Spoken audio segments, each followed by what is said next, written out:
I don't see why you're making such a big deal out of this. What I do in my personal time is my own business, isn't it? He began, his voice a blend of annoyance and a poorly disguised attempt at justification. Frankly, you don't have that allure, that charm a woman should have. She, on the other hand, is entirely different. She's captivating and understands me in ways you never could. She doesn't nag or complain like you. She's the kind of woman I should have married in the first place. His words, sharp as knives, cut through the silence, leaving a wound that was both deep and raw. I stood there, a myriad of emotions swirling within her. Hurt, anger, disbelief. They all fought for dominance in my heart. Yet, amidst the chaos of my feelings, a singular thought began to take shape. This was not just her struggle, my burden to bear alone. It was utterly absurd.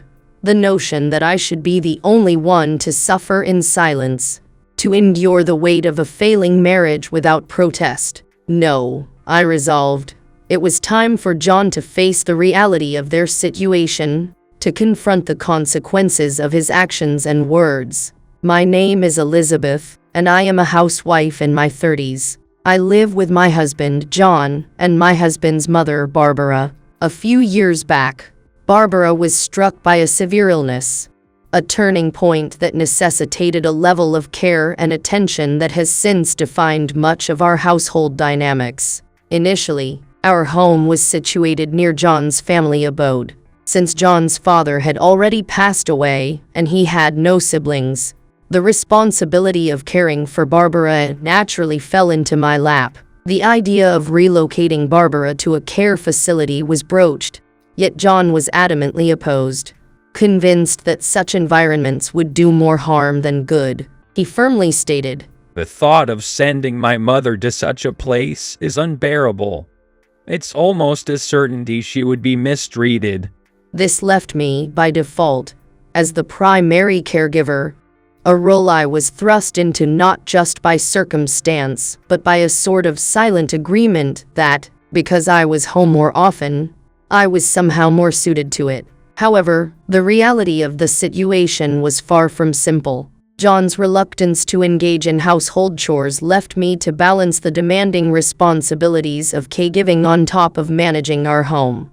This arrangement quickly became unsustainable. Caregiving is a really tough job, I found myself saying, searching for understanding or perhaps a way out. Barbara, to her credit, seemed to understand and agreed with my perspective, but John was unmovable. His rebuttal was harsh and unforgiving. "You live off my earnings, yet you refuse to fulfill a simple request. What gives you the right?" His accusations became a daily barrage, leaving me emotionally and physically depleted. Reluctantly, I conceded to the reality of our situation, accepting that living with Barbara was the only feasible option. This decision marked the beginning of what felt like an endless ordeal. Despite Barbara's mental acuity, her physical limitations were profound, making even the most basic tasks challenging. I found myself fully immersed in her care, from preparing meals to managing her personal hygiene. John's lack of support in caregiving was glaringly apparent. "Don't you feel a shred of compassion for your mother? Could you not help out even a little?" I implored. His response was dismissive at best. "Quit your complaining. I'm already worn out from work. You're dependent on my income, so the least you could do is care for me without making a fuss." The dual burdens of household chores and caregiving began to take their toll, pushing me to the brink. "I can't do this anymore," became a recurring thought, a sentiment that weighed heavily on my heart. The idea of giving up loomed large, a tempting escape from the relentless pressures of my daily life. Yet, in the midst of this turmoil, it was Barbara's presence that offered a beacon of hope, a reminder of the resilience and strength that lie within the bonds of family. "Thank you, Elizabeth. I'm sorry for the trouble," Barbara would often say with a gentle smile, her eyes reflecting a mix of gratitude and apology. Each time I lent a hand, whether it was setting the table for dinner, swapping out diapers for the little one, or even the simple act of helping her into the bath, she never missed an opportunity to express her thanks and remorse. One particular afternoon, as I adjusted her glasses, her usual words echoed once more. "I really appreciate all your help." "I'm sorry for the bother," she said, her voice filled with sincere appreciation and a hint of sadness. Living under the same roof with Barbara had meant that my days of relaxation were far behind me. My once close-knit relationships with my parents and friends had slowly unraveled, leaving me feeling isolated. In these moments, Barbara's expressions of gratitude felt like a beacon of acknowledgement in an otherwise thankless routine. She became the sole source of recognition in my life, the only one who seemed to truly see and appreciate the effort I put into making our shared home a little brighter. The thought of her not being around was unbearable, not just for the loneliness that would ensue, but for the fear of having to navigate life with John, my less than supportive husband, without her as my ally. It was clear to me, without Barbara's presence, the challenges would only multiply. Thank you, Barbara. I really mean it. I found myself echoing her gratitude and apologies, our exchanges filled with an unsaid understanding and a deep well of emotions. I wished for nothing more than for her to have a long, healthy life. Caring for her, despite its burdens, was also my sanctuary, a reminder that I was capable of love and being loved in return.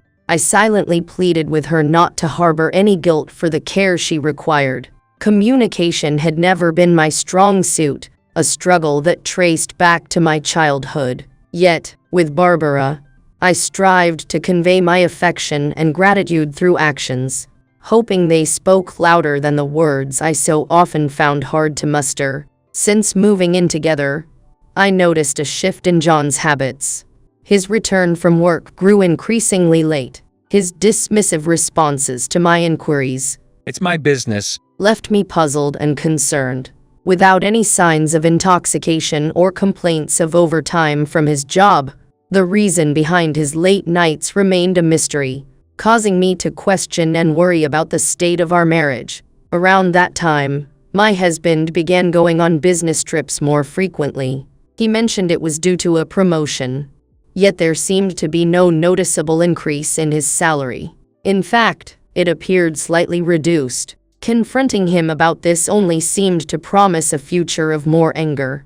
So I remained silent. However, while the heart might endure, the body inevitably reaches its limits. One morning, as I awoke with determination to once again take care of my mother-in-law, my vision suddenly blurred.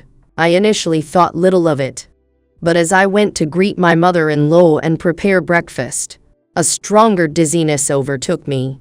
The sensation was so overwhelming I found myself collapsing heavily onto the floor, seemingly unable to properly brace myself for the fall. I could hear my mother-in-law, Barbara, shouting, Elizabeth, hold on. But my consciousness was fading.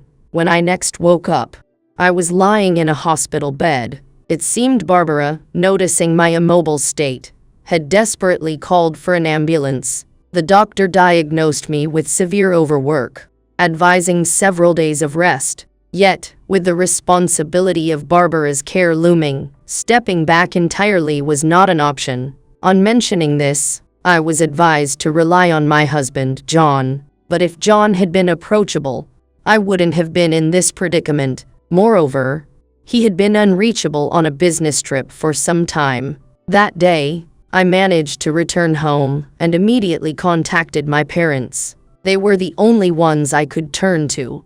Upon hearing of my situation, they promptly assured me they would come to help. For the next few days, they took over Barbara's care in my stead. Thank you so much. I am truly sorry. Barbara expressed her gratitude through tears, while my parents responded with, "We're here for each other during tough times," and took her care seriously.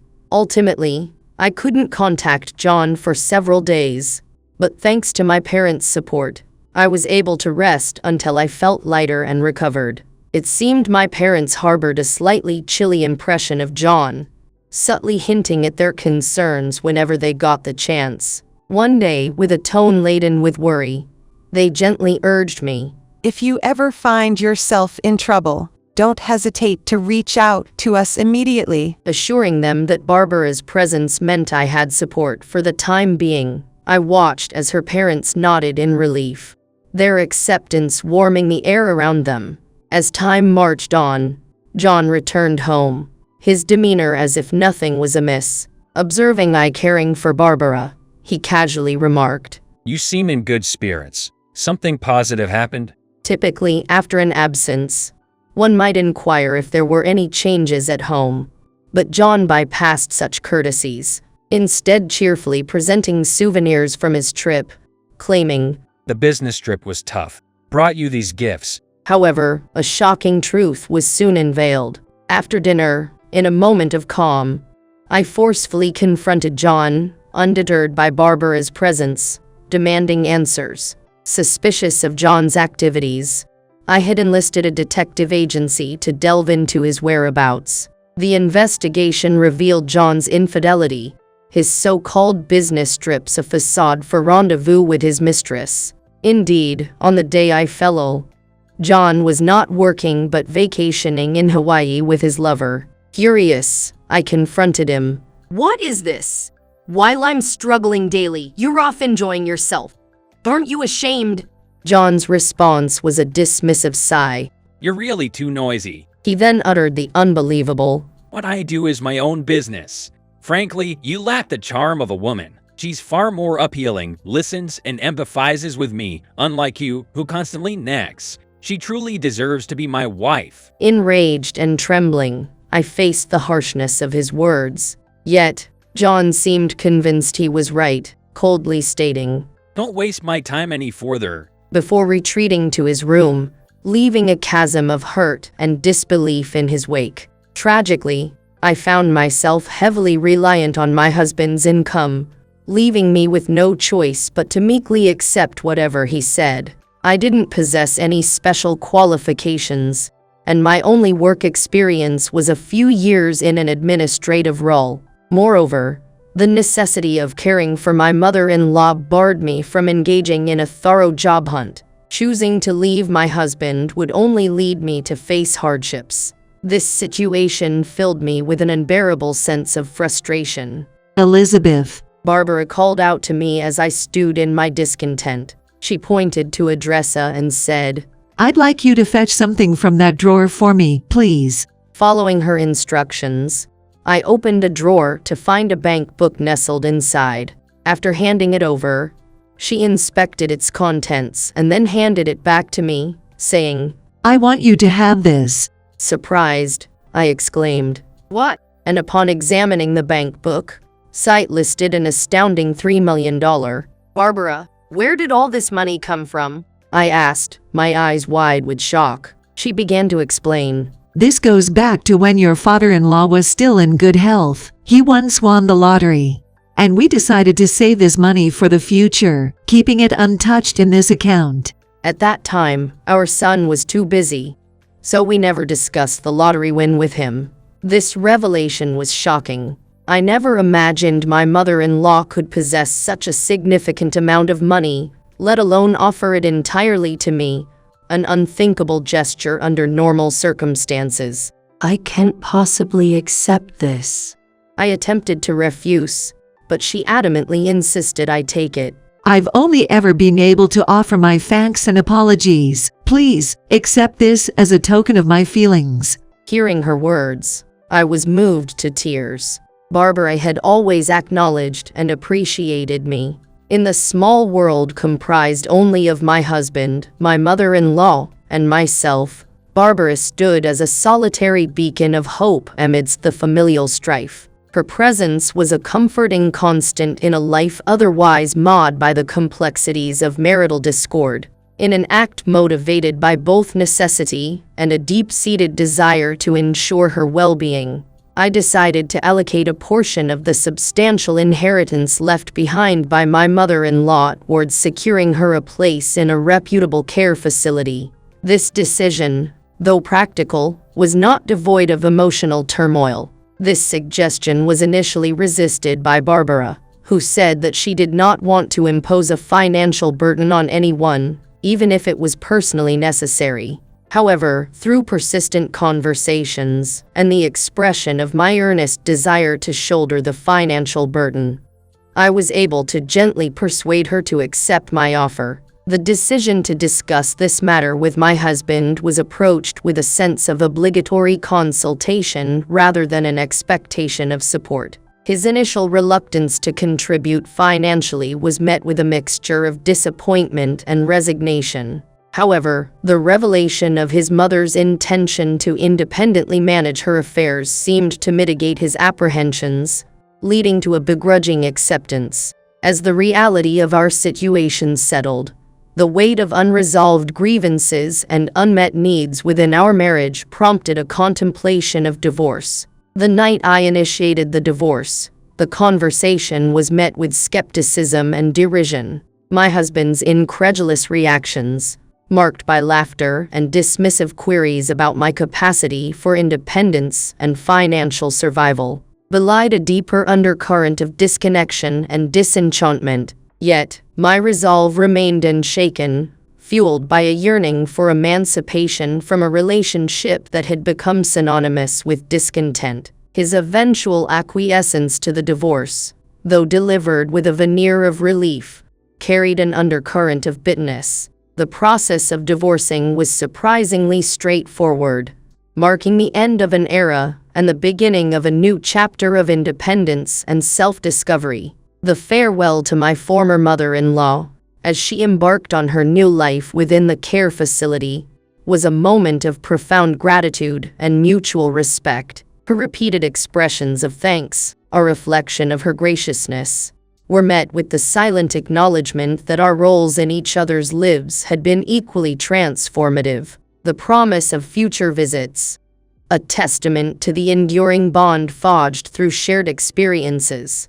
offered a glimpse of continuity amidst change. The subsequent legal proceedings, aimed at securing alimony from my ex-husband, unveiled the depths of resentment and misunderstanding that had permeated our marriage. John's jaw dropped when he saw the amount proposed by the lawyer. Why has it skyrocketed like this? He bellowed.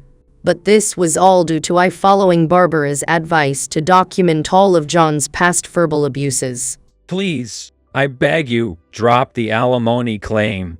I'm broke. Forgive me.